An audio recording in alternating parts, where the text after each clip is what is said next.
Very warm welcome to this afternoon session. I'm very happy to be here. This session is titled Poverty, Equity and Resilience Assessment.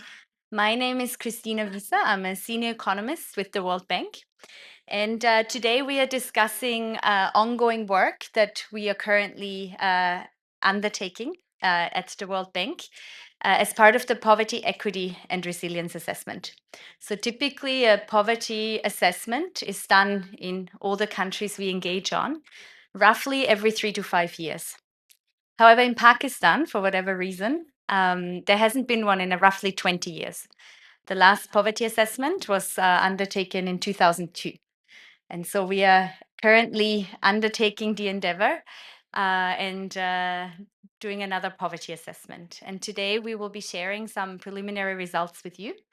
And we have a very esteemed panel with me. I'm starting from Dr. Omar Masud. He's serving as the CEO of the Urban Unit since June 2020. He has worked as Additional Secretary of Budget in the Finance Department in the Government of Punjab, dealing with provincial and municipal budgets. Before that, he was an Assistant Commissioner, and he has worked as at the Sub-Divisional Magistrate. He has a PhD in Urban and Regional Planning from the MIT. His thesis at MIT was on smartphones in bureaucracy on the Punjab, so something that's still very accurate. And he also has a master's in public policy from Princeton University. Very warm welcome to the panel. Then we have not a stranger to many of you, Dr. Hadia Majid. She's an associate professor and chair of the Department of Economics at LUMS. Her research agenda considers the impact of monetary and public resource constraints on individuals in Pakistan, with a special focus on women's access to decent and empowering work. She has published in numerous international journals and is currently editing a book titled Gender at Work in Pakistan. She has received grants from various prestigious institutions, and she has a PhD from the Ohio State University and an MSc from University of Warwick. A very warm welcome, Hadia. Then online we have connected Rafiullah Kakar. Thank you for joining us virtually. He's leading public policy specialist and strategy consultant with over a decade of professional experience advising international organizations, government agencies, and NGOs. His expertise spans public sector governance and institutional reforms, social sector development, and the political economy of development and conflict. He has a strong track record of delivering impactful policy solutions for various clients, including international organizations, as well as government. He completed 2 master's degrees from the University of Oxford and is currently pursuing a PhD at the University of Cambridge as a Gates Cambridge Scholar. So very warm welcome to today's panel. So how we are structuring this discussion this afternoon is that I will give you roughly a 30-minute overview of what the main findings of the poverty and equity assessment. And then we will go into a panel discussion where we will be drawing on the expertise of our panelists. So Dr. Hadia will get a lot of the questions around labor markets and the impacts on poverty reduction, as well as her expertise on gender in the workspace. Dr. Masud will be talking about some of the challenges around urbanization in Pakistan, or how better planning in urban spaces can contribute to poverty reduction. And Rafiullah will speak on his political economy expertise and governance aspects. So without further ado, yes, please. Yeah, absolutely. I asked you to come up here too soon. Please. And if we could switch to the presentation, please. So the question we're asking ourselves today is, has poverty reduction in Pakistan run out of steam? And how do we chart a new course for prosperity? So I'm going to start with the big picture. So the big picture of poverty reduction in Pakistan over the last 20 years. Can I have a clicker? So the big picture of poverty reduction in Pakistan over the last 20 years is that there's been a tremendous achievement in poverty reduction between roughly 2001 and 2020. Now, what we see is that in 2001, poverty stood at roughly 64% of the population. And in the past 20 years, it's taken a pretty steady downward trajectory. So we saw large scale, but low quality poverty reduction. Why do we talk about low quality poverty reduction? The reason is that starting in 2015, we actually see the poverty reduction, the trajectory to some extent, lost some of its steam. What we then saw in this period 2015 to 2018-19 is that a slowdown in this poverty reduction was based on some of the weak foundations we see in the growth model that Pakistan has gone on. And this is on the back of a lot of other social deprivations and lack of progress in non-monetary outcomes. On top of that, in 2019, mainly in 2020, there was the start of a period of many external shocks. We had COVID, we had very high inflation, and we had unprecedented floods. And this further led to a deterioration in the trend, and for the first time, in an increase in poverty. And so there is a need for a new and sustainable poverty reduction engine to ensure that the progress that's been made between 2001 and 2020 can continue and can be sustained going forward. So this large scale but low quality poverty reduction was mainly driven by an increase in labor incomes, particularly in the non-agricultural sectors. But it happened alongside hidden inequality, uneven spatial development, persistent non-monetary deprivation, and widespread vulnerability. So again, what we are showing here is that between 2001 and 2018, real household consumption, which is the base of how we measure poverty, increased by 60%. This is mirrored also by increase in income per capita. And what this leads to is a steep decline in poverty, which you see on the right-hand side.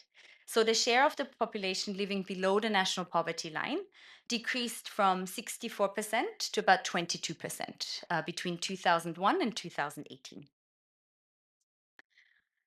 Now, when we compare Pakistan to other countries, we have to move to the international poverty line and the international welfare indicators. And what we see here is that essentially the trend of poverty reduction is the same, but the levels are somewhat different because we're setting the poverty line, the bar at which we measure poverty, at a different level. And this allows us to compare Pakistan to other countries.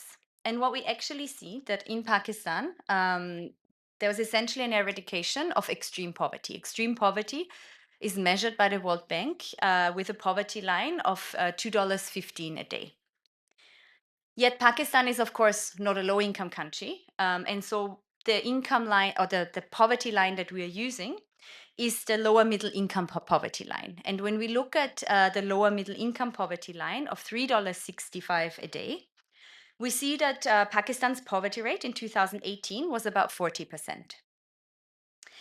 This means that compared to other countries in South Asia, Pakistan has a lower poverty rate than, for example, India and Bangladesh, but fares worse than, for example, Bhutan and Sri Lanka. But what we also see is that compared to lower middle income countries, Pakistan has lower poverty rates. But when we look at some of these, what we call aspirational peers, so countries that have had similar growth rates, that have had large sort of textile sectors, etc., we see that poverty rates are quite a bit higher than some of these aspirational peers. Now, what has been the reason why Pakistan has made such a large reduction in poverty? And this is basically attributed to labor incomes, especially non-agricultural labor incomes. So over the past 20 years, there was a large shift, people moving from agriculture to other sectors. And what this has essentially done is that it has reduced poverty because there was increasing incomes in non-agricultural labor. So on the left-hand side, we see sort of what has contributed to poverty reduction for rural and urban areas. And on the right-hand side, we decompose it also according to different periods. And what is the one interesting fact on the right-hand side, when we look at the non-agricultural labor part, we actually see that between 2001 and 2011, non-agricultural labor had a really strong reducing effect. But in the later period, it actually it improved even more. So non-agricultural labor over time has become more and more important, which is not surprising, considering that that the economy moves from a more agricultural to a more industrialized state. Now, the question we always get is, what about social assistance programs such as BISP? And social assistance programs are really important for the poorest, especially in Pakistan. Um, However, when we look at the details of has BISP reduced poverty, what we actually see is that while BISP has not reduced the poverty rate per se, because it has not been able to lift people out of poverty, it has substantially reduced what we call the poverty gap.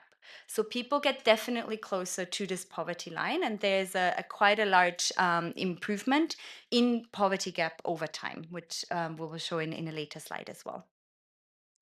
And so we know that BISP in 2018, BISP covered about 29% of the bottom 40 of the population. And the cash transfers that households receive, approximately 8% of the monthly household consumption. And so it's definitely a very important income source for households in the bottom 40%.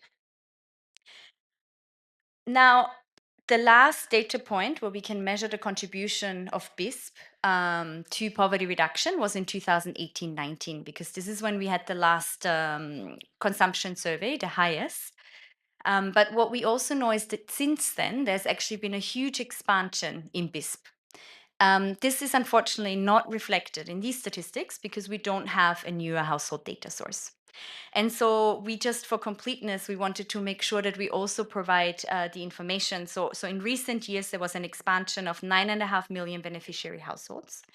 And the cash transfer payments were actually increased to roughly about 11% of the spending of the bottom 40 households. So there's been huge improvements in coverage as well as transfers of BISP in the last 5 years or so, particularly after COVID.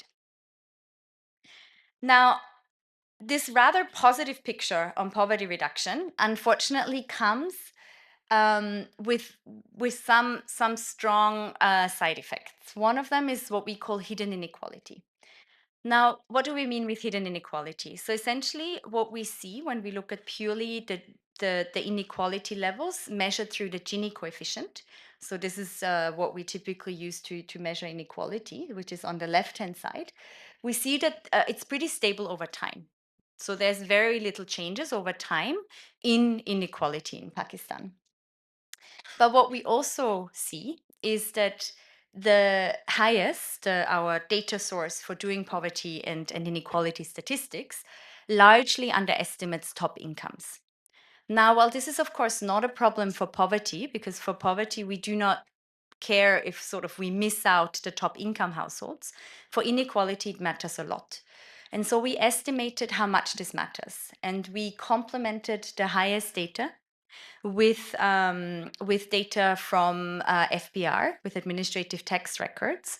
And what we actually see is that once we correct for who we are missing at the top of the income distribution, inequality is much higher. Consumption inequality actually increases by about 24%. And so we go from a Gini of roughly 28 to a Gini of roughly 35. And so this matters because, of course, with increasing inequality comes alongside a lot of additional challenges for service provision in certain areas. We also see that large-scale poverty reduction actually comes alongside very uneven spatial development. First, I'm going to show you the differences in the urban and rural poverty rates. What we see is that poverty declined across Pakistan, but rural areas really lag further and further behind. Rural poverty rates remain much higher, and 4 out of 5 of the poor reside in rural areas still in 2018. What we also see is that there's quite large disparity across provinces. So while across all provinces we see poverty reduction over time, we do see that Balochistan lags further behind than any of the other provinces, and Punjab actually has the lowest poverty rate. However, because we have, of course, different population size and population density across these provinces, even though Punjab has the lowest poverty rates of all the provinces, we actually have the largest number of poor, simply because of the large size of the population. Now, when we look at poverty rates, we of course care about poverty rates nationally, we care at the province level, we care urban rural. But if you're really thinking about policy design and policy making, you need poverty rates at a much more spatially disaggregated level. And so, what we did here on the left hand side is we did what we call a poverty map, where we essentially estimate district level poverty rates across the whole country, for which we have data. You'll see a few blank spots where we did not have data.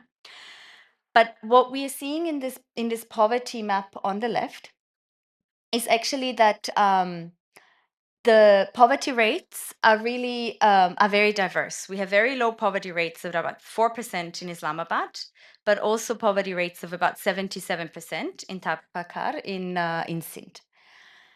Now, deprivations along monetary poverty are not the only indicator of deprivations. There's a lot of other indicators we're using to sort of corroborate our findings. And one of them is stunting rates that we see on the right. And we definitely see that when we look at deprivation in living standards, that living standards are spatially concentrated and they also overlap in different areas. So monetary poverty rates overlap with other deprivations. Now, the question, of course, is what's urban, what's rural? And this is not an easy question to answer. As in most countries, in Pakistan, what's defined as an urban or what's defined as a rural area is purely administrative. It is not based on population density or population size. And this, of course, creates challenges when we think about urbanization. Pakistan has been urbanizing very rapidly over the past 20 years. And when we look at purely this administrative division of what's urban and what's rural, a lot of this nuance gets lost. And so what we did is that we used an alternative classification, one that is designed, it's called degrees of urbanization, that essentially groups the country into 7 different levels of urbanization, from mostly inhabited areas, what you see at the very bottom, to cities, what you see at the very top. And what we see is that what we classify as urban, so the official urban classification, is very consistent with what we consider on the degree of urbanization on the left-hand graph, what we consider as cities. Yeah. However, everything else that's not classified as city would currently, in the official definition, be classified as rural. However, there's huge disparity in what's considered rural. Rural goes from dispersed rural areas that, when you think about a rural area, you typically think about very remote, difficult to get to places. However, it also includes peri-urban and semi-dense towns. Because the official classification of what's urban and rural has not been updated over time according to population density. And this matters when we think about service provision, because providing services in a very remote place is very different than providing services in a more urbanized area. And this is why it really matters to move away from the strictly binary urban rural definition to think about what are some of these challenges in providing services and infrastructure in different urbanized settings.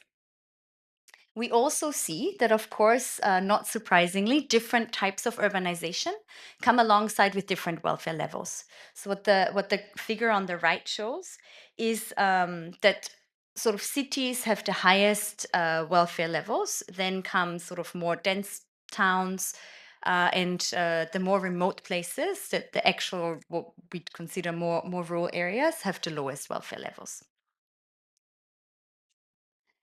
We also see that the large-scale poverty reduction that we've seen in the past 20 years persists alongside very stark non-monetary deprivations.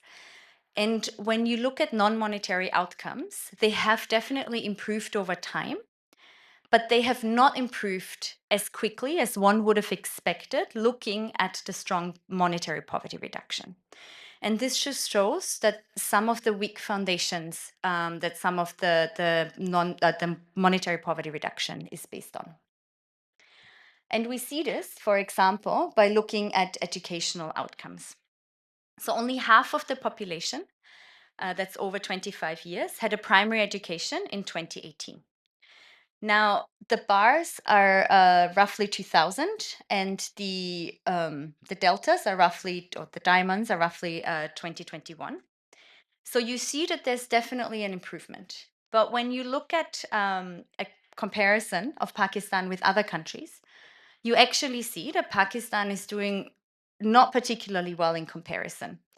For example, India, Bangladesh are quite a bit higher on primary completion rate. And then when you move into some of the more aspirational peers, you actually see that completed primary education lags much behind.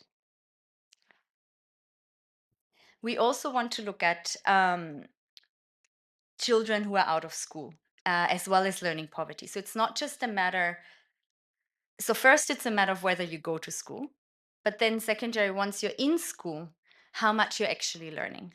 And we see that there's large challenges for children to access school, but even when they're in school, so when they have the opportunity to go to school, learning poverty is very high. Again, we are comparing Pakistan with other countries here. And we see that out of school children is actually really high. In 2021, it was sort of very similar. It was actually even higher than what we see in a lot higher than we see in lower middle income countries. And it was about the level of out of school children in Ethiopia. So very, very large challenges for children to access education. But then again, once they do go to school, not only so there's large learning poverty, and we know this because we see that nearly 8 out of 10 children of the age of 10 cannot read or understand a simple text, a simple age appropriate text. And this is much higher than it is in low in low and middle income countries. We see that there's challenges for women and girls. They are worse off with respect to educational outcomes.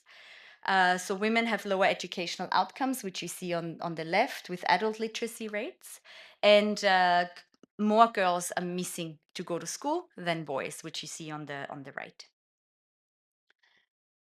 Now, when we're looking at health outcomes, the first one that we wanted to show you is infant mortality, and we see that a child born in Pakistan is twice as likely to die at birth than in other countries in the South Asia region and in other lower middle income countries.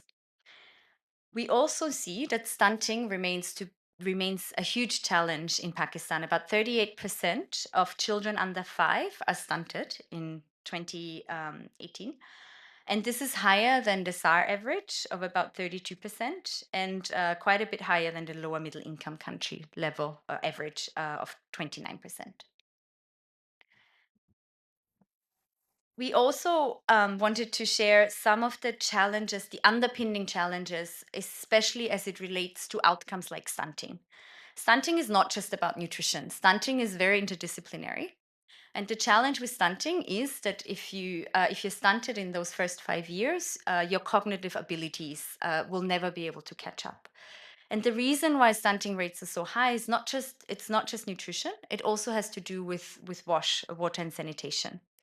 And so we wanted to share with you access rates to safely managed water. So we see that just half of Pakistani households have access to safely managed water.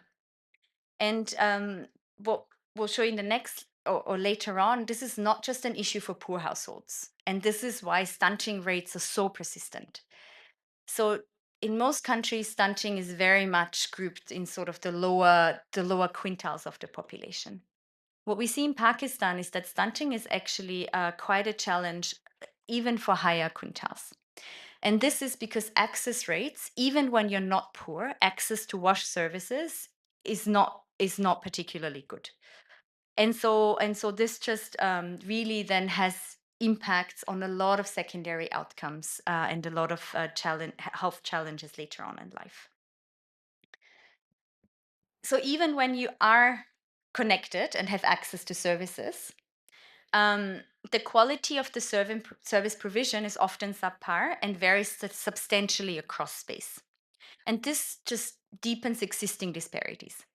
So, for example, while we see that many households that do have access to toilet facilities, they're not safely managed.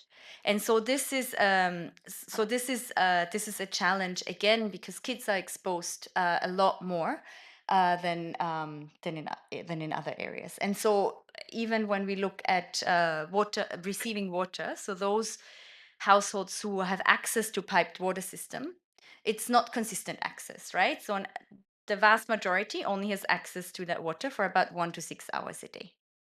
Again, these are indicators from 2018.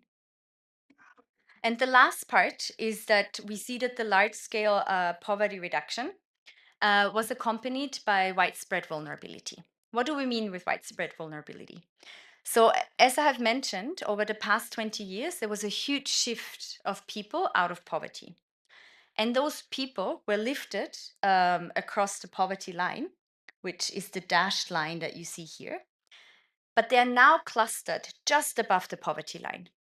So you have a large share of the population that's clustered within 20% of this poverty line. Yeah. So it's a natural progression of you're first poor, then you kind of move just across the poverty line. However, the challenge with that is that these households are vulnerable to shocks. So if there's a small shock to the household incomes, they're very likely to fall back into poverty in the absence of resilience.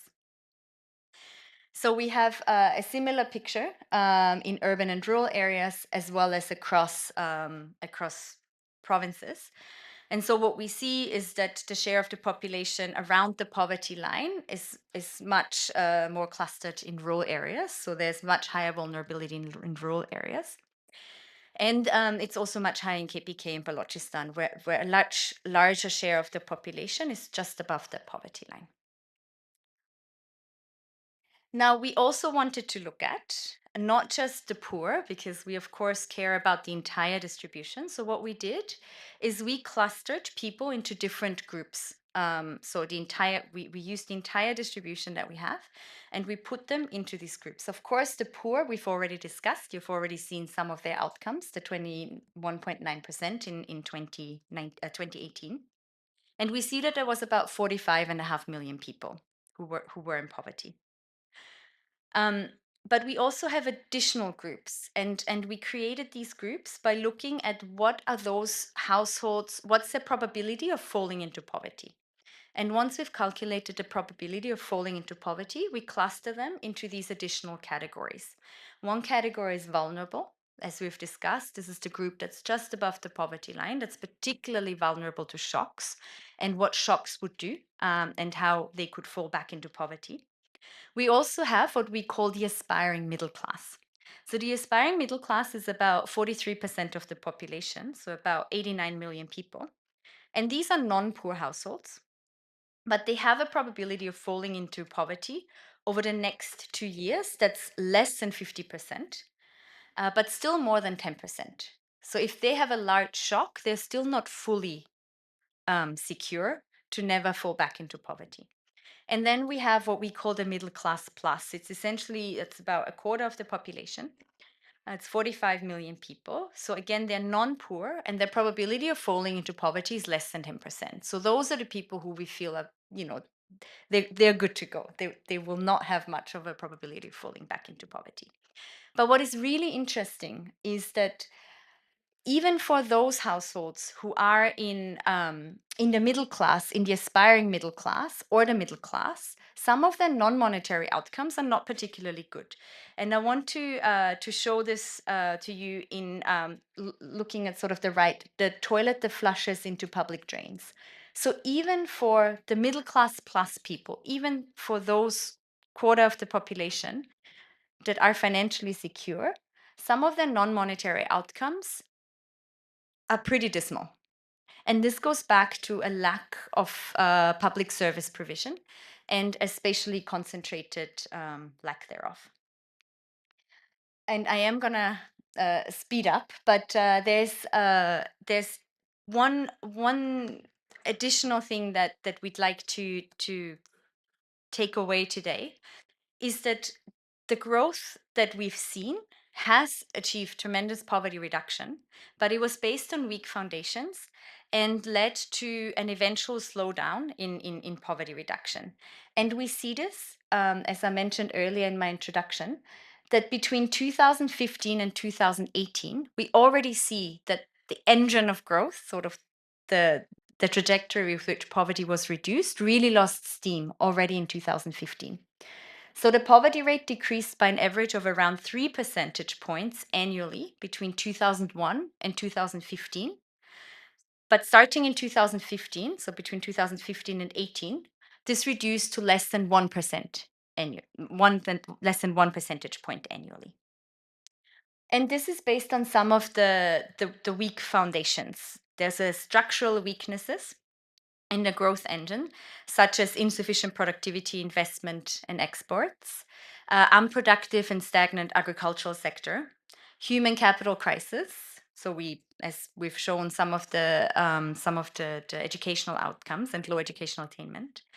There's large and unsustainable fiscal deficits, and that, of course, has very large implications of how much the government can invest in some of these services and infrastructure needed to continue on a poverty reduction trajectory. We have unreliable and high cost energy with high debt. And there's clear weaknesses in institutional and governance when we're thinking about ineffective and inefficient public sector, public service delivery, and vulnerability to elite capture. So these are some of the structural weaknesses in the system. Now, when you have structural weaknesses in the system, you also are very susceptible to shocks. And this is what happened after 2020. So once these shocks hit, that coupled with structural weaknesses, then had many people fall back into poverty.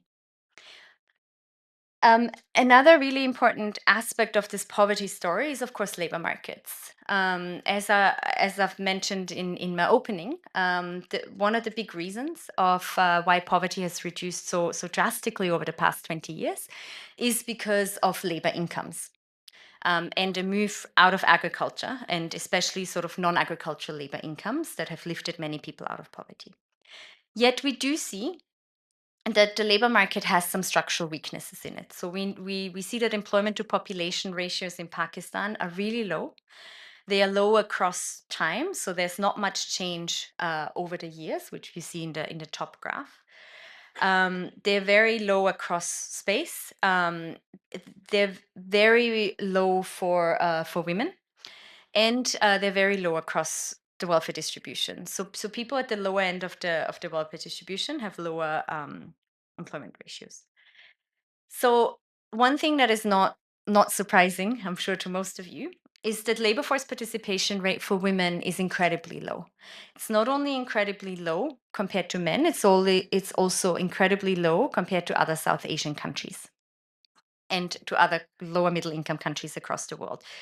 So Pakistan is definitely an outlier in the low female labor force participation rate. And so this of course has very strong implications for poverty reducing potential.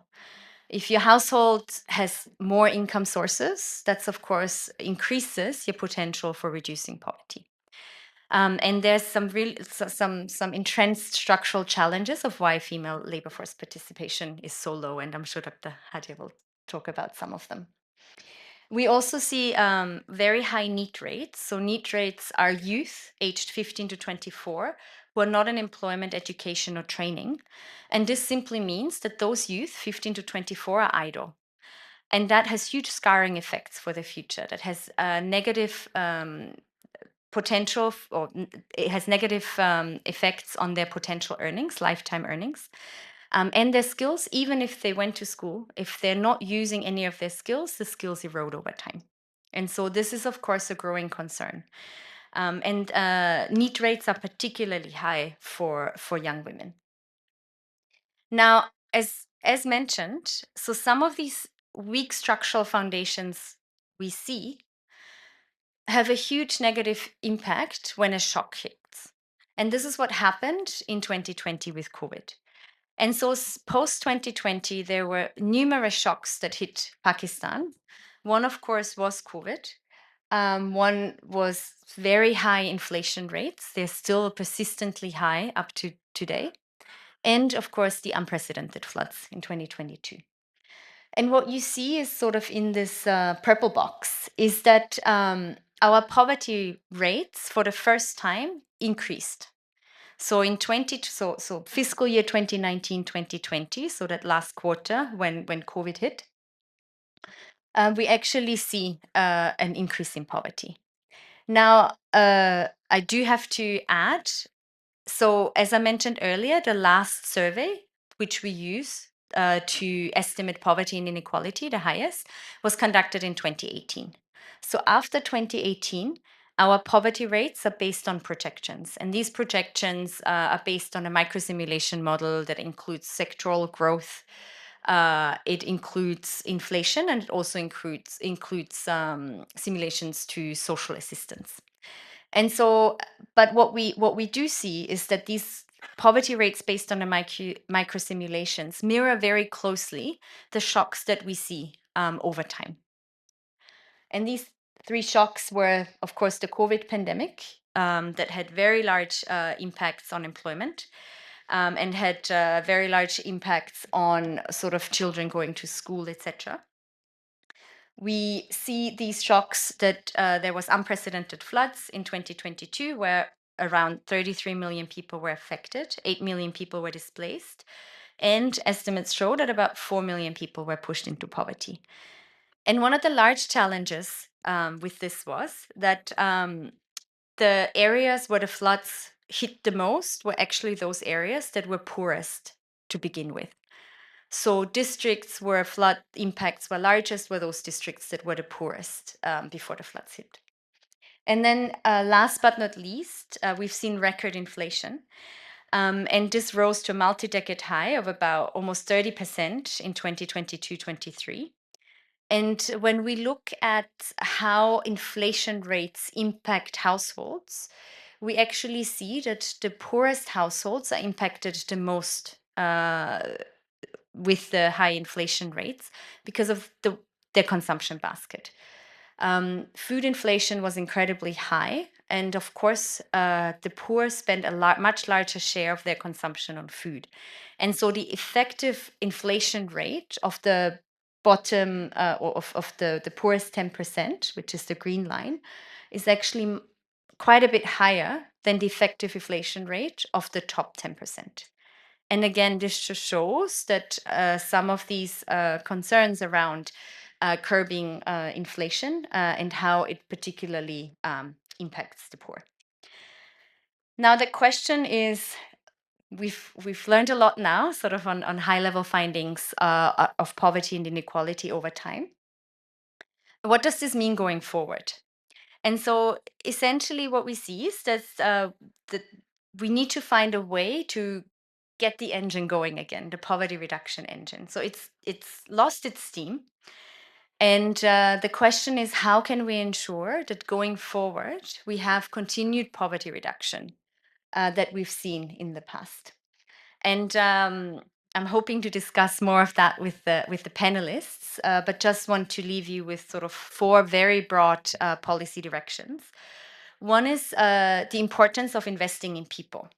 So the reason why it's so important to invest in people is because we have to invest in people's endowments, education, health, access to services. And this will ensure that once you have sort of equalized some of these access constraints, that everyone can then partake in growth. We need to connect people to opportunities. So we need to ensure that especially people who live in remote places or people who live in areas with low service provision and access get better opportunities and get connected better to these opportunities. Protecting people against shocks, I think in the past 5 years, we've seen how important that is. So, investments in building people's resilience, building safety nets that can adapt to these shocks is incredibly important. And then, last but not least, of course, we need to strengthen the foundations of economic growth to ensure that we have a strong growth engine that people can use and through labor markets benefit from this growth. I'll leave you with this, and I'm hoping that my panelists join me.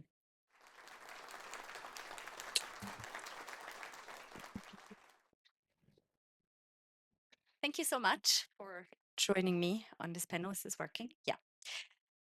So I've given you a lot of information on sort of poverty trends, main findings, and I really want to capitalize on having you here, as well as Rafiullah connected, on giving us sort of an overview from the respective areas that you're working on. What sort of resonated that you found in these findings? We've shown that consumption-based poverty reduction has been sort of low quality because there's a lot of structural weaknesses in the system. And so I just wanted to give you an opportunity to reflect on what are some of these structural and institutional shifts that are needed to find a better equilibrium, to continue moving people out of poverty. And what is sort of the development landscape in Pakistan? Have we done the job well? Or what is it that we need to improve going forward? Maybe I'll start with Dr. Hadia. Well, clearly we haven't. You spent half an hour showing us how we haven't done a good enough job. So I think one thing that I want to bring into the discussion is actually the fertility rate. We haven't talked about that at all. So we've talked about the various pressures that we have on the economy, and I mean, of course, we have too many children out of school. We have too many children who are in school not getting enough quality education. We have too many women involved in low value added work, and all of that means that the kind of increases in income that we're seeing are just short run gains, like you highlighted. But I think one of the major impediments to sustained growth or the increases in economic welfare is just the very high fertility rate that we have. So no matter how fast we're growing, if you look at it and per capita levels, we're just not at the level that we need to be. And that puts tremendous pressure as far as service delivery is concerned. So, what you're talking about in terms of the landscape of development, I mean, it's not a surprise that we're doing as poorly as we have because we have the highest fertility rate in the region. And I think we underestimate the pressure that it puts in terms of resources on our population. So, if you look at any of our measures, I've talked about education, but if you look at health, for example, international agency says that we should have 2.5 medical staff every 1,000 population numbers, but we have about one doctor to every 1,300 individuals. The number of beds that we have, and I mean, we can keep pumping money into the system, but a lot of it just gets dispersed because the number of people that are being added every year. So I just wanted to highlight that. And of course, there are other issues. You've talked about just the level of inequality that we have. I mean, other panels today have talked about just issues in terms of access to justice, issues in terms of the pressures that bureaucrats face in terms of just sort of implementation of policies that exist. So I'm sure Dr. Omar and Rafiullah Saab will go through this. So I stop here and then we'll continue the discussion.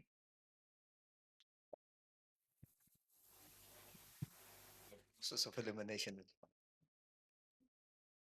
Uh, am I audible or is this thing working? Yeah. Now it's yeah, now it's working. So yes, I've come here as a representative of the urban unit, as the chief executive officer. Good thing about being chief executive officer for a long time is that you have a staff which works for you and puts in together, some slides which I can show to you. So as the proverb goes, a picture is worth 10,000 words or 1,000 words. It's yeah, it's a lot of words, and we've been told that we've got like 40 minutes, 45 minutes and counting. So can I have the pictures, please? So this is you can keep on changing the pictures. I will have the clicker with me. So I think you can do it. Okay. Okay. Yes. So ladies and gentlemen, you know, Christina talked about restarting the engine. I think we need to change the engine. No, no, it's a very serious point because the context has changed. Poverty then and poverty now is changing very rapidly, and in the urban context, I think that is something that we have this divide between rural and urban, or this gray area between rural and urban, is something that we have not really addressed as far as poverty is concerned. When BISP was designed, it was designed for the very, very ultra poor, so it was never in consideration. But shocks and migration and our urban spatial context has led to certain challenges, which I would like to share with you. This is, I call it the mind blowing picture, because these are urban areas classified by the census. They are, I think, about uh, approximately 120 urban settlements in Punjab, and this is the growth rate. And this is an old slide. It was done 2 years ago, before the 23 census, and you can see how fast urban areas are growing. And I'm talking about small to medium sized towns, which are just expanding at a very, very rapid pace. By the way, in Punjab, an urban unit study, it confirms that you are within 2 hours of an urban area. For wherever you are in Punjab, you are within 2 hours of an urban area. So it's both a opportunity, at the same time it is a challenge, because if this is going to happen in the future, what would be the face or shape of urban poverty? Would we have that type of virtual agglomeration taking place, or will there be no agglomeration and people will be simply stuck in low paying jobs in urban areas, which would not be paying much?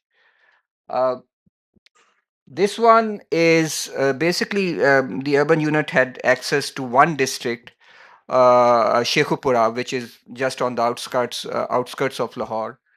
And this is the NSCR mapping. So the red areas are the areas where the NSCR PMT scores is very low, and you can see a road, the main arterial road in between, and on the other side, the PMT scores are very high. So, if you want to go at micro scale and look at city scale, or even neighborhood effect, you can see from an urban planning or a spatial, point of view, what type of challenges we would have. So, what type of services would this area be getting as compared to their neighbors on the other side of the road? And will they be having that voice or not? So, the allocation of resources in cities would become very critical, because as was mentioned, you need to actually connect people.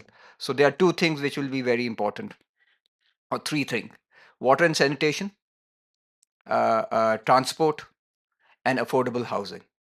So if cities are to provide that positive agglomeration effect to people who are migrating towards cities, or cities which are growing very fast themselves, if these three things are not available, I do not think that cities would be classified as an opportunity. It would be more of a threat to the poverty picture in Pakistan.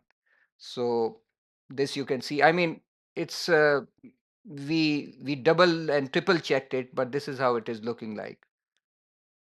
Again, this is the five major cities of Punjab: Rawalpindi, Faisalabad, Lahore, Multan, and Gujranwala. So the red areas are the union councils where there is no public school. So within the city, there are union councils where they do not have public schools. So there is deprivation within the urban areas. So, why I showed you, these slides is that uh, we should be now thinking about reaching a tipping point as far as the urban landscape is concerned. And I'm really wondering at the moment, and we are really searching for answers, that considering the poverty picture which has just been presented, and considering that the urban landscape is not looking as healthy as it should be, or as the theory goes that it would turn into a virtuous circle, what would be the shape of the future poverty numbers, or what would be the forecast of future poverty numbers? So I'm sorry I've added another wrinkle to this picture. So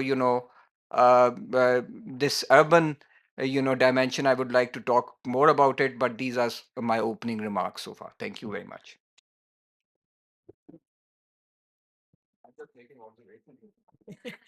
Thank you very much.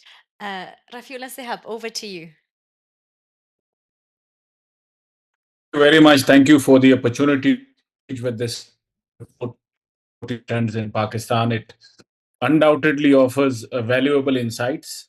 There are many interesting insights from the report. As a student of public policy and political economy, I will, however, focus on the findings related to spatial inequality, which I believe is an often overlooked dimension of inequality in Pakistan. Uh, to begin with, I'm pleasantly surprised to see the World Bank recognizing the significance of spatial poverty.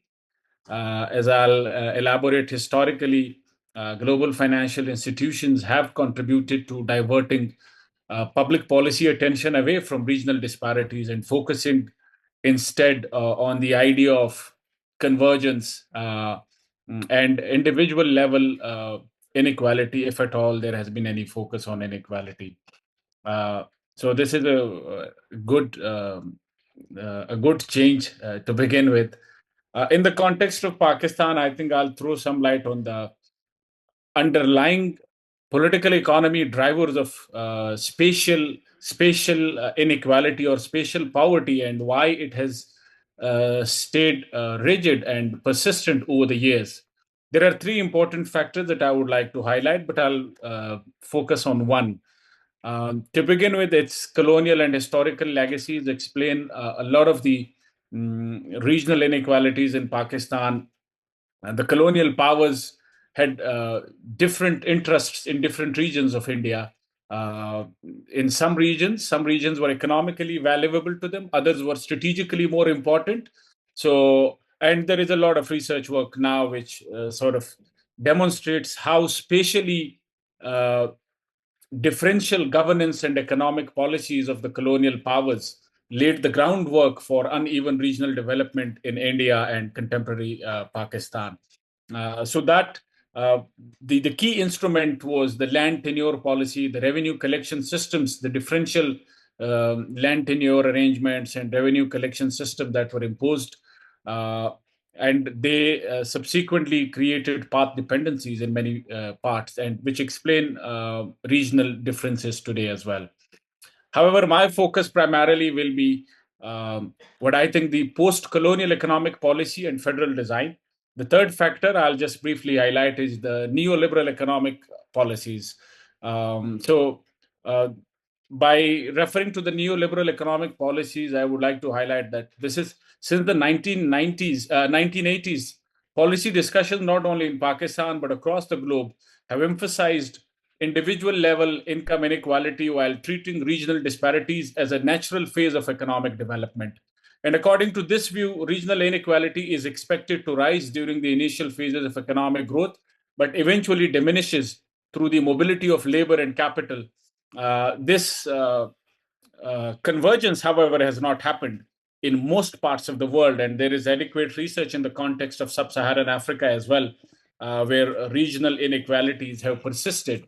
So this also is one of the driver, because since the 1980s, the international financial institutions, multilaterals, have also uh, incentivized and pressurized governments to ignore regional inequalities. Last and the most important driver, in my opinion, in the context of Pakistan, is the federal design of Pakistan.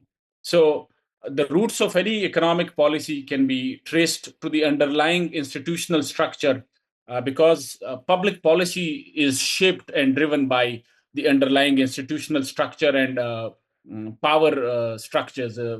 Public policy doesn't take place in a political and social vacuum. It is the institutional structure combined with colonial legacies and agglomeration economies that have contributed to the reproduction of spatial inequalities in Pakistan over the years. And federalism is not inherently linked to inequality. It depends on the design of the particular federal model. In the context of Pakistan, there are two important features of Pakistan's federalism that have contributed to widening of regional inequalities over the years. First is the majoritarian federal design. And in my humble opinion, this is probably the most important driver. So, the federal design that was envisaged in the 1973 Constitution of Pakistan, it makes smaller provinces the least rewarding political constituencies for political parties aspiring to come into power at the federal level. In other words, any party that aspires to come into power at the federal level, according to the current constitutional design, has almost zero incentive to invest or care about a small province like Balochistan. And this is not because the party is led by a Punjabi or a Sindhi. That doesn't matter. Regardless of who leads the party, it is this incentive structure. So, in other words, the federal design of Pakistan institutionalized the hegemony of the Punjab as a federating unit and relegated small provinces like Balochistan to a marginalized position. So both the hegemony of the biggest province and the marginalized position of the smallest province were institutionalized by the federal design. And I'm very glad that Dr. Hadia talked about fertility rates and population. So here is, I'd like to build on that. Thanks to the federal design of Pakistan, population is the single biggest determinant of both economic and political power in this country. Why on earth would any province not like to increase its population when it is the single biggest determinant of economic and political power?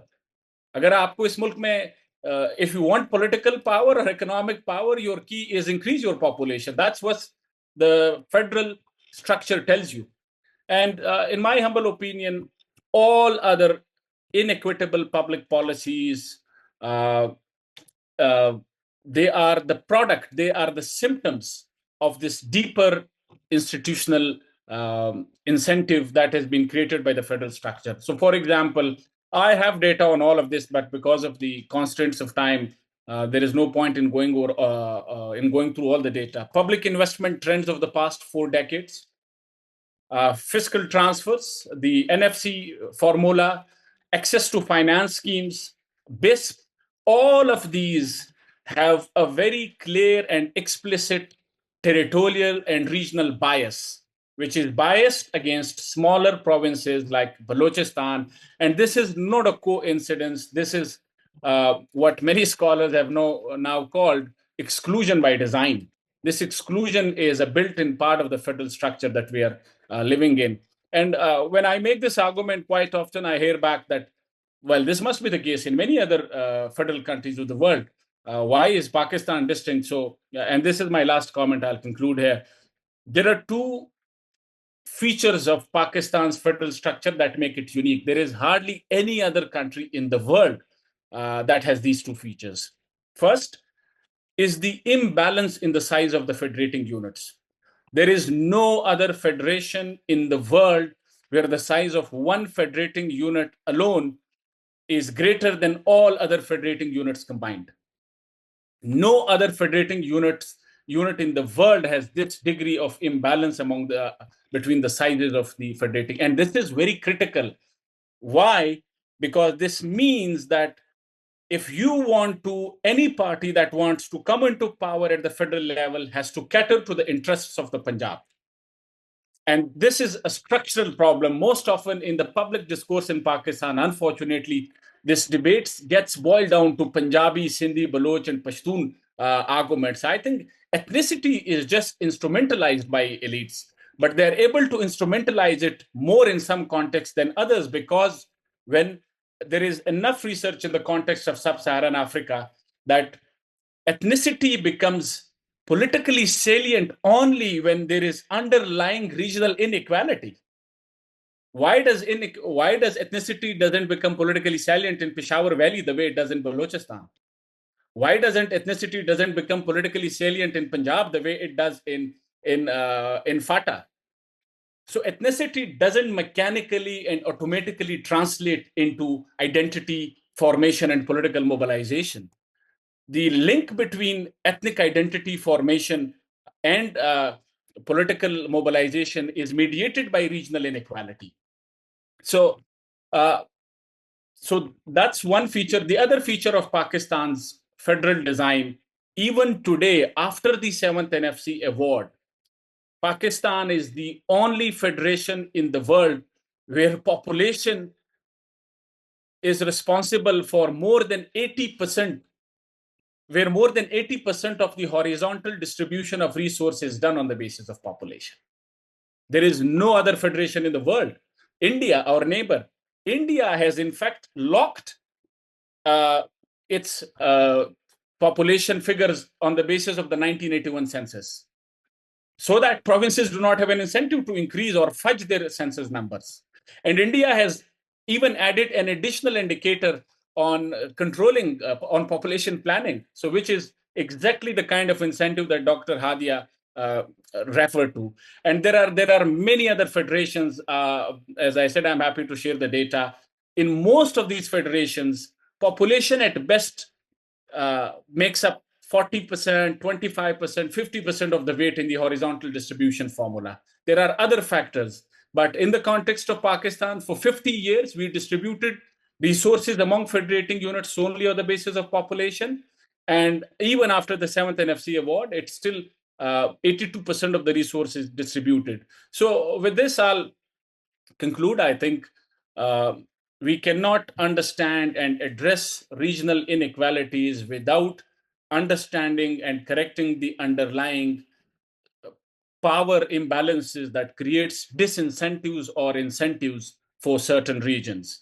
And it is this incentive structure enshrined in the institutional structure that explains why spatial inequalities have persisted. And without doing something about it, I think it is very difficult for us to reverse this trend. And this is, in fact, then linked to ethnic conflicts and other challenges that Pakistan is facing. I think the issues highlighted about local government are also can also be understood in terms of their linkages to the weak local government systems, which in an even lower tier of subnational governance. But I'll stop here. Thank you very much. Thank you very much. And some of these structural challenges are then related to the spatial disparities that we've seen in the earlier presentation. Now I want to turn back to Dr. Hadia and specifically hone in a little bit on jobs and economic inclusion, since a lot of your research is in that area. So we've seen that rising labor incomes accounted for a lot of the rapid poverty reduction. But we also see that there are challenges from the transition from agriculture to non-agricultural labor, and a lot of the poor remain stuck in low productivity jobs in sectors such as retail, transport, construction, and there's very low potential for wage growth. Now, the question really is, what are some of these structural deficiencies in the labor market that you've come across? And what are some of the policy changes needed to better drive economic empowerment, especially in the context of the poor and vulnerable, as well as women, to really capitalize on labor markets for poverty reduction? So if you look at elasticity estimates with respect to growth, you're right in saying that it's not the productivity gains that have been driving growth. It's just simply that more people have just been added as far as the labor market is concerned. And that's a real problem. And I think if you add to that the issues that your presentation highlighted in terms of how many of our youth are sitting idle, how many of our children are not getting quality education, then you can see why we're not really seeing productivity gains driving growth, but it's just simply addition of individuals that is driving growth. In that, however, you have that the dividends of growth are being bypassed women.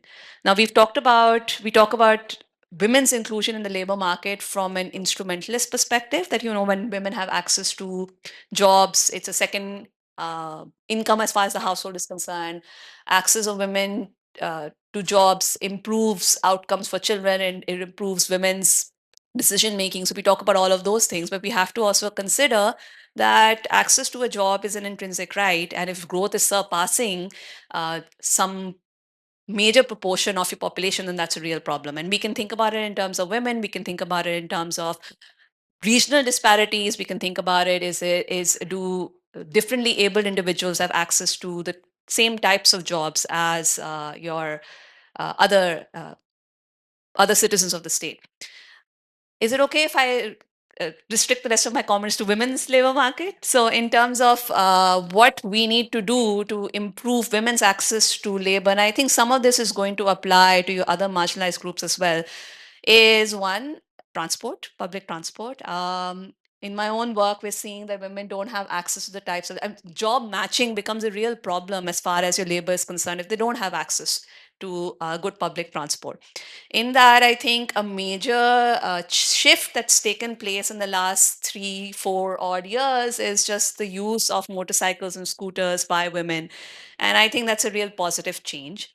The other thing that I want to highlight, particularly for women, is care burdens. It was really interesting to see some presentations in other uh, parts of today's conference agenda, which talked about how norms around education and norms around work is changing, but norms around men taking a part in care burdens is not changing. So if you look at the time use survey, which is now fairly old, 2007 में हुआ था हमारा time use survey.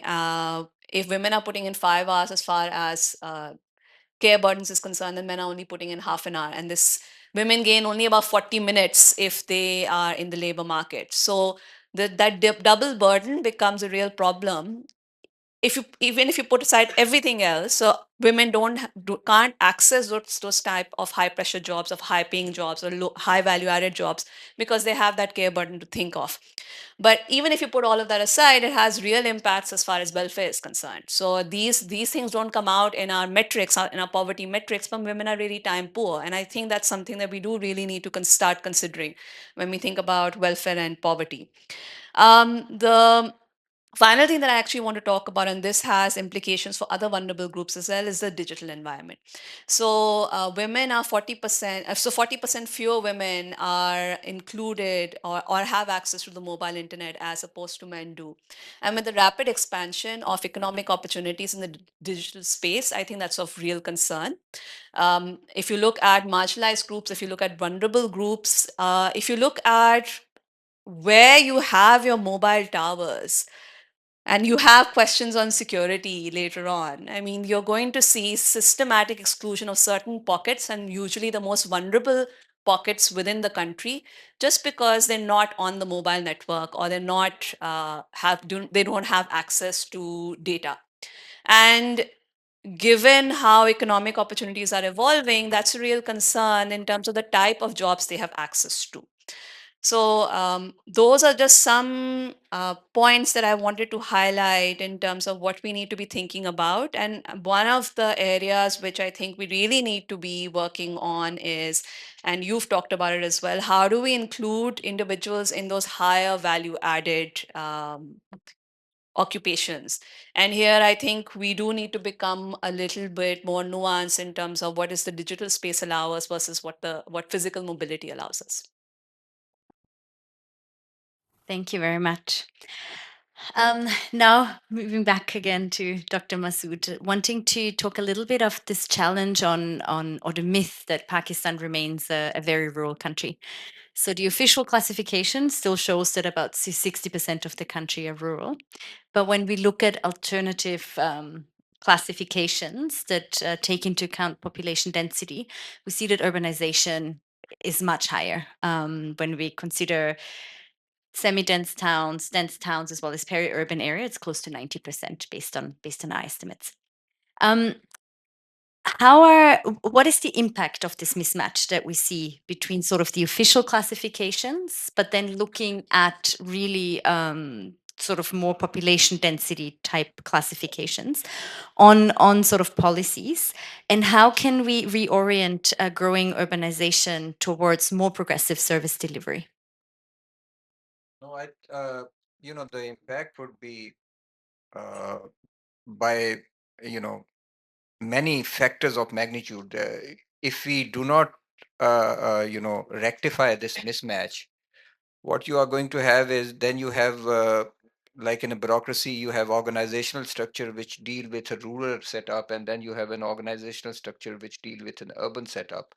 Now, if that peri-urban or fastly developing urban setup is classified as rural, and the entire administrative and resource allocation setup is also in a rural configuration, it would be simply not be able to address the needs of an area which is transforming itself, it is becoming urban.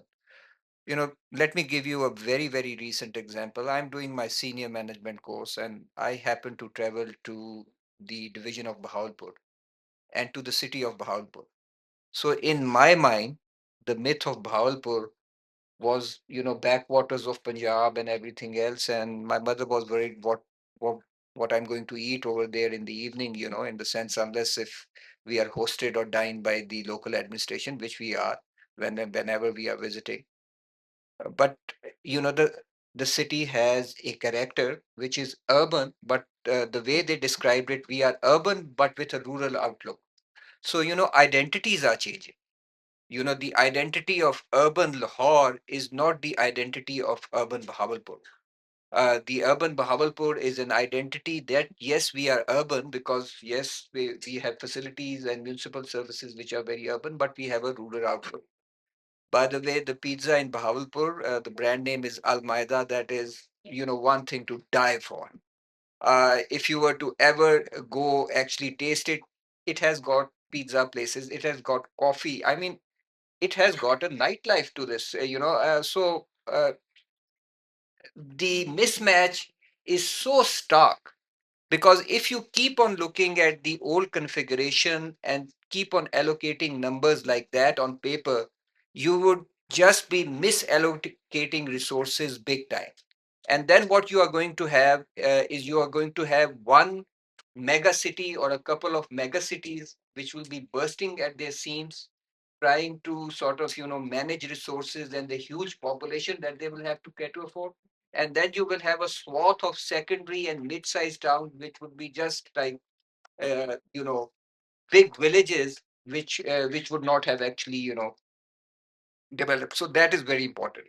Coming back to Hadia's point on female employment opportunities, I think if you see Lahore and the place where I work, from an urban perspective, the biggest development that is happening is not transport, because transport is an investment. But let's look at the private sector, what they are doing for female employment opportunities.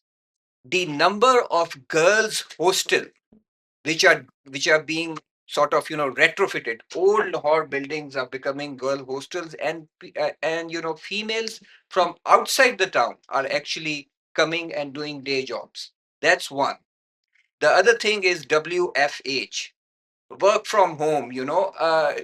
This thing, COVID sort of introduced it, but this has become now a convention. So if you happen to engage a female employee, very talented, but there are mobility issues, our work practices actually have to change to allow for that digital space, to allow more talented people to actually work from home, and that is something which is working. We use it at the urban unit in a very liberal way, and it works and it delivers the good. So gender employment, we really need to think very much out of the box, because that's where, if you want those changes to continue the way they are from as far as non-agriculture income is concerned, gender will have a very, very big role to play. So, that's what all I have to say. The mismatch, if that is not sort of rectified or recognized, now this is an issue of political economy also, the recognition of it. Rafiullah Kakar just actually mentioned it at a provincial level. I'm actually mentioning it at a district and a divisional and a local level. Sometimes, the political economy would not allow that thing to happen. I happen to be an MP and MNA. I'm controlling a union council with a very rural outlook and everything else. I want to stay. I want to stay. I want to stay. I want the things to stay the same.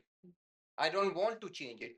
And that type of a political economy has a lot of effect, and actually that sort of, ossifies, these things on a perpetual basis.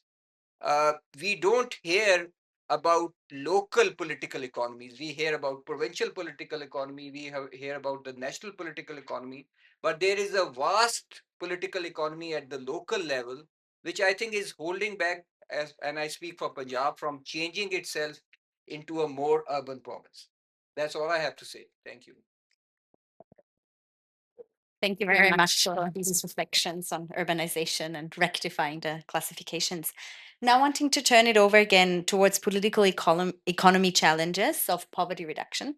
So, what we see is that poverty hotspots really remain the same over time. They remain unchanged. Districts that were poor in the early 2000s remain poor in late 2010s. Now, Rafiullah, you've already mentioned or discussed a lot some of the political uncertainty, security, and state interventions, and how they interact, how the governance system interacts to stunt some of these outcomes. Now, my question, more forward-looking: do you foresee any improvements that can be made to the system to ensure that that we can see stronger poverty reduction in those provinces and those districts that have been lagging behind, and what would be needed to change the system, or why we may not see changes? Thank you very much. I do not see any major improvements and changes, unfortunately, in the near and medium term future. I think durable and meaningful changes can be brought about if the underlying structural imbalances are rectified. And by that, I mean particularly for addressing spatial inequality, changes need to be introduced in the federal design of the country. So to begin with, Pakistan has a bicameral legislature, and the Senate, which is recognized as the House of the Federation, was supposedly the chamber where the majoritarian tendencies would be countered. However, similarly, other intergovernmental institutional structures such as the Council of Common Interests, so both the Senate and the Council of Common Interests were envisioned as counter majoritarian structures. However, both of these have failed in protecting the interests of smaller region and integrating them into the political and economic structure of the country in the way the founding fathers of the Constitution envisaged. So I believe there are 2 or 3 important changes that need to be considered. First, Pakistan has to open up the debate regarding the creation of new provinces. We need to have an open and transparent debate about the creation of new provinces, because this will not only dilute the imbalance in the size of the federating units, but it will also probably, if we create smaller provinces, it will probably dilute the importance of ethnicity and other factors in national politics. But that again depends on the design that we follow. The second important institutional reform that can rectify some of these structural imbalances is empowerment of the Senate. We need to introduce direct elections for the Senate and give Senate more powers, particularly with regards to budgetary matters. Currently, the Senate is a debating chamber, which has no real powers with regards to the money bills, the budget, and other whole of the federation appointments or vote of no confidence. By empowering Senate and giving it powers equal to the National Assembly or even more than the National Assembly, what we'll essentially be doing is assigning more political weight to the smaller regions, and in and by association associating more political returns. So currently, the political returns of investment in a smaller province like Balochistan are smaller than the political returns one can get from investing in a city like Lahore or Karachi.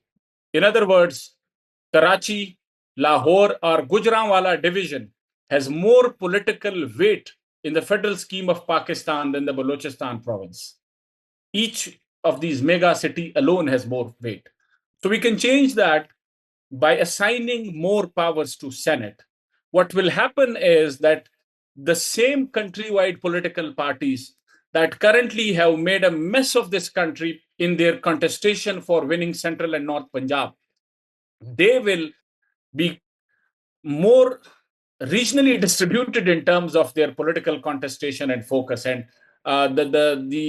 the path to the power corridor in Islamabad will not only pass through North and Central Punjab, but also through the smaller provinces of Pakistan. And once that incentive structure is in place, the exclusion biases in the economic policy domain will automatically be rectified, because at the political level, at least, we have created some incentive structures. And lastly, as Dr. Masud Saab rightly pointed out, I think independent and autonomous local government systems. We not only have inequalities across provinces, but also strong inequalities within provinces. And for addressing those, we need strong and autonomous local governments. They might be prone to elite capture and all these issues, but at least patronage and elite capture will be decentralized. So it's still better to have 1,000 local bodies representative controlling patronage of the state compared to 100 MPs doing the same thing.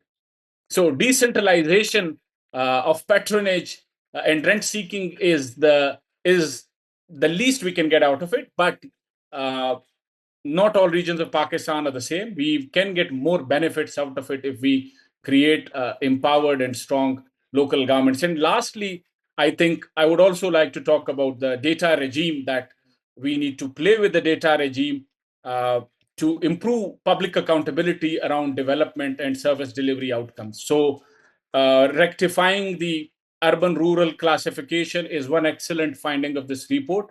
I would also like to highlight that one of the major challenges with the public data regime in Pakistan, with the official data regime, is that data is published by districts. Now, for all practical purposes, districts have become a redundant unit. We no longer assign, we neither distribute resources along district lines nor hold accountability along district lines. The administrative units of resource allocation and accountability are constituencies. So if we really want data to improve public accountability around development and service delivery issues, we need to gather and publish data by political constituency units. So which means provincial and national constituency. What is happening right now is, for example, your poverty. At the Planning Commission, we used to publish poverty indices and other indices on district lines. The problem with district as this unit of data is that there are districts in Punjab which have 3 or 4 or 10 National Assembly constituencies. So if a district is doing well or bad in economic terms, who do you attribute the good or bad performance to? Nobody. If it's a good performance, everybody claims credit. If it's bad performance, you can't assign or attribute it to the elected representatives because they can easily dodge the bullet. In contrast, in Balochistan, there are districts where 3 or 4 districts together make up one constituency. So I think this will be another game changer, at least in terms of public accountability. If we stop publishing the PBS, the PSLM, the HIS, and all these data sets, the outcomes data sets by district, we need to publish them by political constituencies, provincial and national constituencies. That will encourage more public accountability. Thank you very much. Yes. I think time is up. What Kakar Saab or Rafiullah Saab said is extremely important. I think, the call which should go at the end of this session would be, because we are sitting in the Lahore University of Management Sciences, is make the raw data available to all these students. Sorry, make the raw data available to all these students, because there is ton loads, truckloads of data in Islamabad, in Lahore, in so many places. It is in silos. I'm sorry, the bureaucracy is just too lazy to look at data. And because if you don't look at data, data just loses its shelf life. So one thing I think in this discussion, which we did not mention, which we really should mention, is yes, poverty. We have to restart the poverty engine. So if we cannot change the engine, at least change the fuel, at least change the data. And let's not go by the old district data sets, which really do not tell us a lot, whether it is a populous district like Punjab or a geographically widespread district in Balochistan. It would really it would mask over so many pockets of poverty and deprivation that the real picture would never be told. Thank you so very much. Thank you very much. A lot of food for thought. I would like to take 5 minutes for one round of questions, if that's okay for everyone.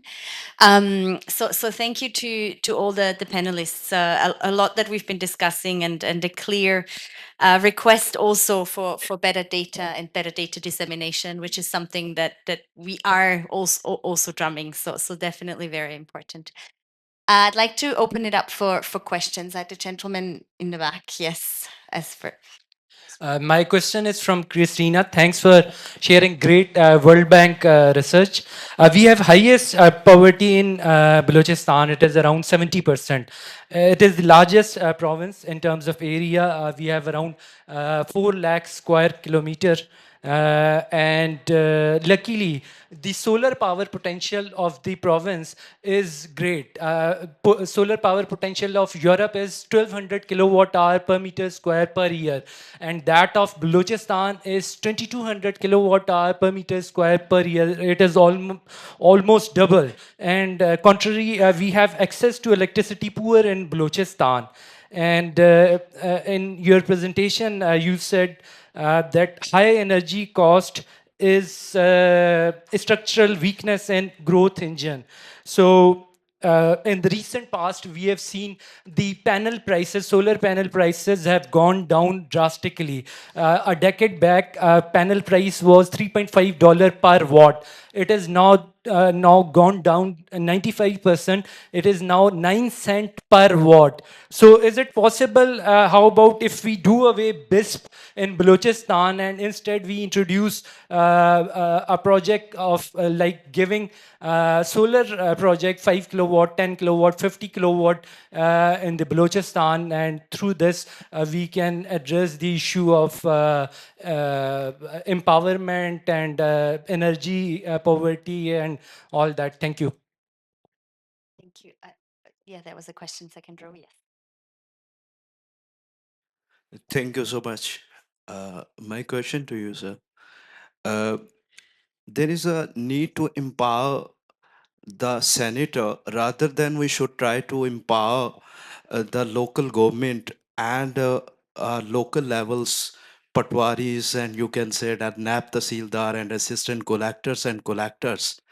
They always said that we have a lack of resources, but they have we should try to, I think that give up power. We should try to do more power to the at district level, tahsil level, and division level, and maybe, or another thing is that we should try to align the things in a better pattern rather than we are sectoring the sectors the whole.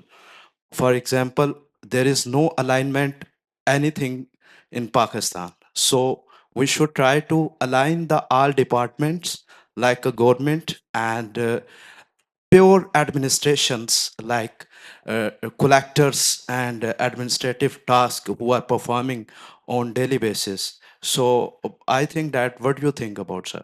Thank you. Thank you. We have a question there in the back. Thank you, Christina, for your presentation.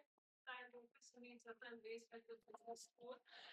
So I really enjoyed your presentation because I work on poverty as well. And I was thinking that, one question when we were working with Sabina at OFI at Oxford was that when you were comparing the poverty rates with non-monetary poverty, actually, not sure if I got it right, but I think those were the individual indicators like education and all of those. So I was wondering that are you also comparing the multidimensional poverty with the monetary poverty indicators, and are you using that at the bank for targeting approaches? Thank you so much. Oh, we have quite a few more questions. I'll take this lady in the green sweater, and then we'll, depending on availability of panelists.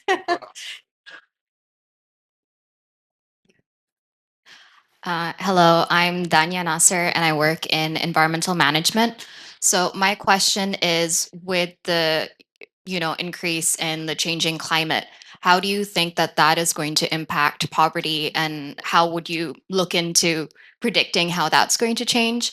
In the last session, there was a presentation on how cash transfers after a disaster for disaster relief increase people's migration. And so I was wondering how you would add the link to poverty as well. Maybe I'll start. I have quite a few that were addressed to me.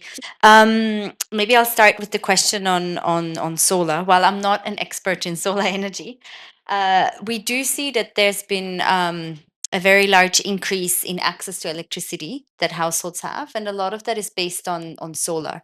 But these are, of course, small-scale household solar panels, so that's not connected to any kind of grid. It's households just having access to a solar panel that allows them to use electricity, and that is a large chunk of the increase in access to electricity over time. But look, the potential for solar is obviously huge, and the question really is, how can we ensure that that renewable energy sources, including solar, can be capitalized on more? We do see that Pakistan, of course, still has a very large reliance on traditional energy sources, and that over time needs to change. And the question is just how these more sustainable sources are tapped on. And most importantly, from where I sit, how do you connect the poorest to grid level access, or at least more sustainable energy sources at the household level?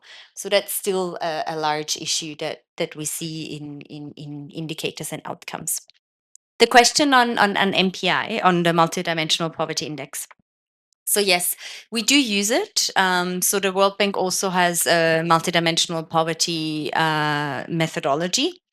And when we do look at monetary outcomes, we also always look at multidimensional poverty. And what we see that though they're not exactly the same, the trends are very similar across the dimensions. And the biggest challenges, of course, to the multidimensional poverty indices are access to health and access to education. I showed you the individual outcomes, but we also, in the report, we've also put it together in an index.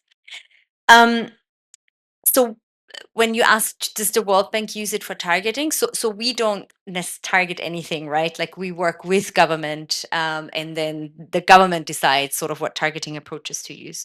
But of course, as part of BISP, where you have a large scale targeting, measures. It's different, sort of, it's a PMT score, right? So it's not multidimensional poverty per se, but of course your PMT score is largely reflective of some of the indicators that would go into it.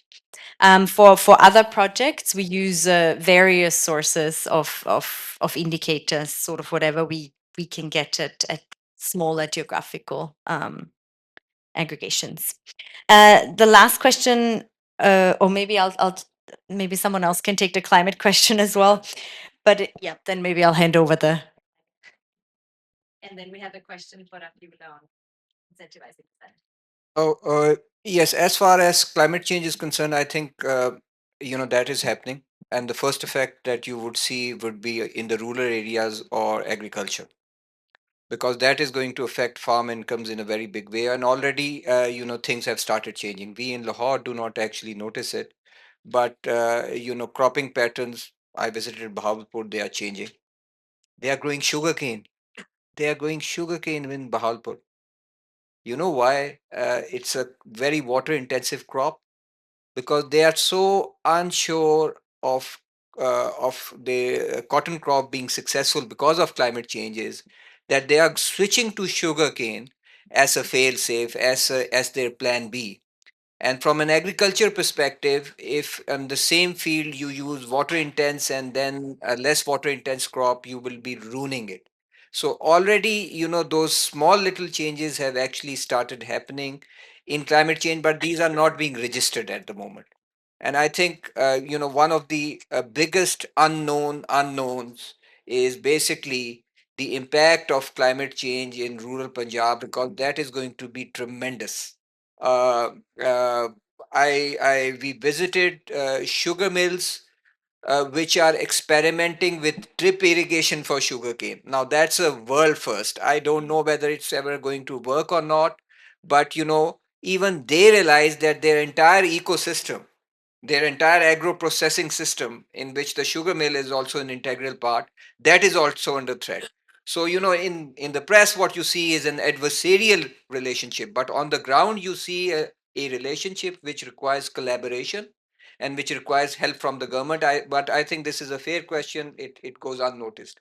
One more question that you asked about, everything going to assistant commissioners, tehsildars. This is exactly what I pointed out.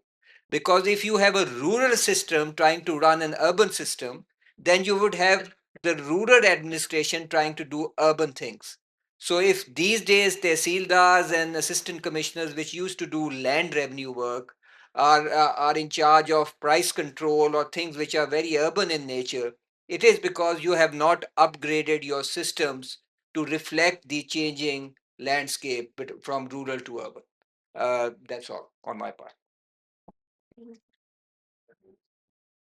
Rafiullah Sihab, would you like to answer or also add to the question on incentivizing Senate and lack of resources?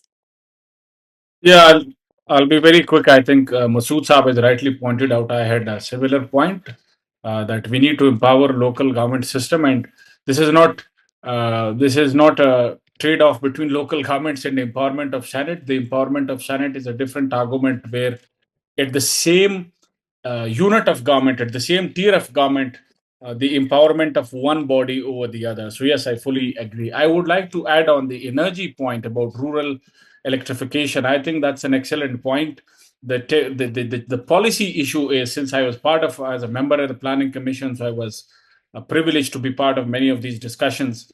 Uh, the 2019 or 2020 alternative energy policy basically discouraged renewable energy because of capacity payments.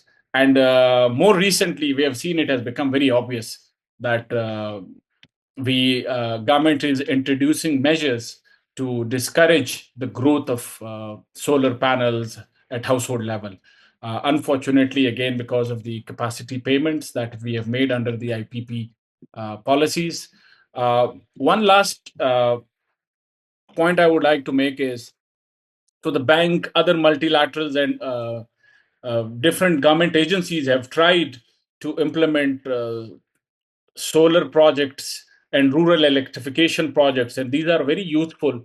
My own understanding of them is, I think they also have one major issue where rather than first prioritizing those population segments that are not connected to the national grid, to the most of these projects focus on the population that is already connected to the national grid.